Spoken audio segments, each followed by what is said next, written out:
and welcome to Tonight with Cassidy. Happy Monday. I hope you all had a very fun, relaxing weekend and you are so well rested to start your week off, like me. Okay, actually, I'm sorry, I have to be honest, I just lied to you, but only partially. So I did have a very fun and relaxing weekend. I was in Sun River, I was camping, swimming, paddleboarding, and sleeping in. It was great. Until this morning. For some reason, we decided to not leave last night as we had originally planned, so we woke up at 4 o'clock this morning in the freezing cold. Did you know, I just learned this, that it's 35 degrees in the middle of the night in Sun River right now in the middle of August? Anyways, we hit the road by 4:45 a.m., made it back to Portland, and here I am at work at the end of my day, finally, and I'm still awake. Now, you might be wondering, why would you leave Sun River at 4 a.m. instead of last night? I don't really have an excuse, except for number one, family and friends time. That's always number one. And number two, we decided we had to go on a run in Sun River yesterday afternoon, which then took a very long time, and then it was dinner time, and then, yeah, we went to sleep. But it's a good thing we went on that run because the Hood to Coast Relay is in 4 days. Not that I'm counting, but I am running on the KGW team. So to all of my teammates, obviously watching at home right now, I promise I am training. There's proof. I ran 5 miles yesterday and then woke up very early. All for you guys, okay? Now, speaking of getting ready for Hood to Coast, also speaking of my KGW Hood to Coast team, here is part of it. This is clearly the portion of the team that is most dedicated to getting ready for the race. And yes, Hood to Coast teams, there are 12 people on them. This is 3 of the people on the team, because tonight we've also brought in a physical therapist to make sure our bodies are prepped for Friday. So this is Vince from North Lake Physical Therapy. Then we have Tucker and Mike. We think Mike might be the ringer on our team, so sounds like it. We'll check back in with you guys on Friday while we're running. But Vince, last time I saw you was here in the studio, and you were getting us ready for ski season and testing out our bodies and seeing if we're ready for ski and snowboarding.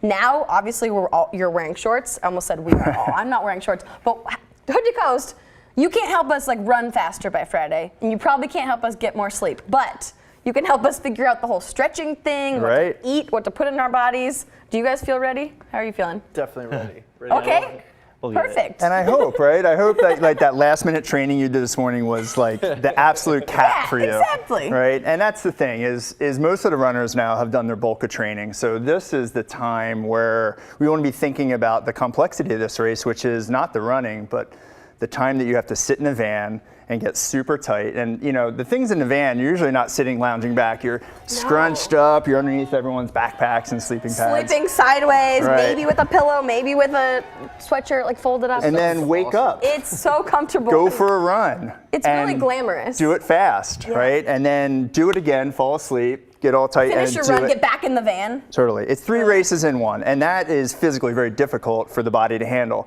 So some of the things that I'm trying to, I guess, offer patients that come in and runners and walkers that are doing this race is have a plan to dynamically warm up. If you're going to be dynamic and you're going to run, stretch that way. Warm the joints up, warm the muscle tissues up so that when you start your run, you're not straining and potentially injuring yourself because you got to do it again and then also a 3rd time. So our walkers and runners also have to contend with nutrition. Right, and hydration is a big deal for this run. It's typically warm this time of year. Looks like the weather's going to be nice. It looks like it, thank goodness. Thanks to Matt. And then yes, thank you, Matt, for that. So really, the hydration is a big deal when you're in rest. So when you're in the van and you're not sweaty and you got done your run, that's where you want to be downing your 8 ounces every 30 minutes. There's lots of Porta-Johns on this run, so use them because you're hydrated. That's the best advice I would give. Food. Don't try something different last minute. Eat what you normally would eat. You know, you're going to be on this run or race for potentially 4 meals. So don't try to experiment, eat a breakfast, lunch, or dinner. And probably the last tip I want to offer with that is get that larger meal in about 1.5 hours to 2 hours before the run. Each one, because that'll offer you a chance to digest and actually use that nutrition for at least the run itself rather than running with a full stomach, which could make things uncomfortable. Yeah, for everyone in the van with you, as well as when you're on the run, all the things. Exactly. So you talked about dynamic stretching. Yeah. I feel like, you see all kinds of people doing different stretching moves, and when you're about to do your hood to coast run, everyone's kind of doing things. You're like, am I doing the right thing? What should we actually be doing? Yeah, and that's right. There's so many ways to do this, and any movement's better than no movement. But the one trick that you want to have is to be able to move quickly rather than holding stretches. So if you're getting ready to run, you want to be doing something that's going to be a quick stretch, then right back out of it. So let's take the team through a few. All right. So by the way, a few months ago, Tucker tore his MCL, and you have nursed him back to health. So if you're wondering, is Vince good at his job? Yes, clearly. Tucker's got me ready to run. This guy's a specimen to do it, though. Okay, so the first one we're going to do is we're going to loosen up the hip flexor. Okay, so we're going to bring knee to chest. Okay. Oh gosh. And then come down on a knee, arm up tall, and then side bend away, and you should feel a stretch along the front side of the hip. Good. Now come right back out of it. Other knee to chest. Up nice and tall. Back down to a knee. The same leg that's down is the arm you want to raise, Mike. Good. And now side bend away. So here we are working those tight muscles that get stiff in the run and also sitting in the van. Good. And you can do that 10 times, all right, but rather quick. Okay, second one is going to be the hamstring stretch. So we're going to plant the heel, hands on the hips, and drop your booty back, and you're going to feel a stretch right along the calf muscle and the hamstring. This is just proving to me how tight my hamstrings actually are. Did you stretch after your run today, Cassidy? Well, it was last night and a little bit. 4 a.m. stretching. Good. And that's the thing with hood to coast, right? Is any time is the right time to move your body because it goes on all night long. So again, same, you're doing it in kind of the frequency of your breath, inhale, exhale, and then you're into the next position. Another muscle group that's important is the quads, right? Especially those that are running downhill, you're getting lots of quad work. So you can do what we call is a heel slapper. So you're bringing the heel up to your hand and you're getting a quick stretch of the quadricep muscle, which is in the front side. 10 or 20 of these, easy to do standing out while you're cheering your runner along, right? Yeah. Another muscle group that gets tight is the backside, okay? And we can do this by doing a figure 4 position, checks your balance, hands on your hips, and then you do a small little squat, and you're gonna feel a stretch in that tush muscle on the right side.